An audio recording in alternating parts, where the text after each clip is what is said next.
നമുക്കിന്ന് കുറച്ച് കൊഞ്ച് കിട്ടിയിട്ടുണ്ട്. അത്യാവശ്യം വലിപ്പമുള്ളൊരു കൊഞ്ചാണ്. അപ്പോൾ അതൊന്ന് വെറൈറ്റി രീതിയിൽ നമുക്കൊന്ന് ഫ്രൈ ചെയ്തെടുക്കാം.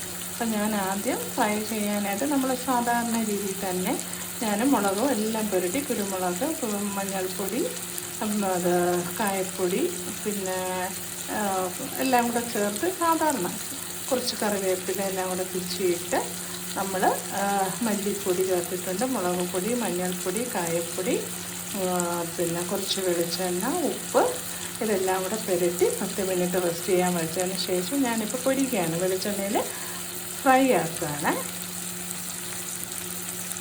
അപ്പോൾ കൊഞ്ച് ഏകദേശം പകുതി കൂടുതൽ ഫ്രൈ ആയിട്ടുണ്ട്.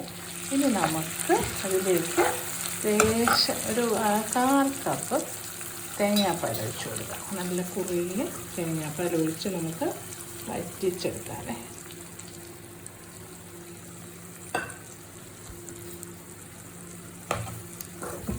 വറ്റിച്ചെടുക്കാം, വീട്ടിലൊന്ന് വറ്റിച്ചെടുക്കാം.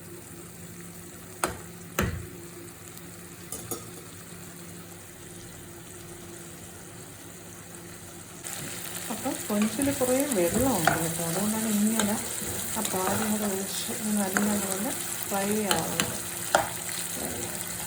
കൊഞ്ചിനധികം വേയില്ല. പകുതി ആകുമ്പോൾ തന്നെ നമ്മൾ പാലൊഴിച്ച് കൊടുക്കണം. പാലൊഴിച്ച് കൊടുത്തിട്ട്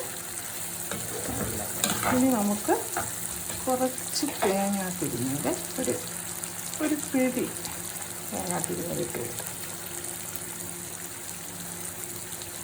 നമ്മുടെ നല്ലപോലെ മൂക്കണം.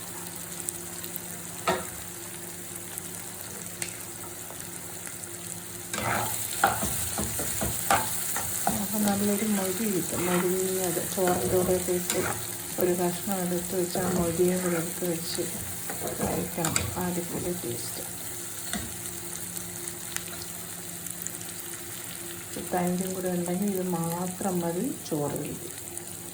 കുറച്ചുകൂടെ മൂക്കട്ടെ. ഇപ്പോൾ ഏകദേശം റെഡി ആയിട്ടുണ്ട്. ഇനി നമുക്ക് കുറച്ച് മല്ലിയില ഇട്ട് കൊടുക്കാം, കുറച്ച് കറിവേപ്പില ഇട്ട് കൊടുക്കാം.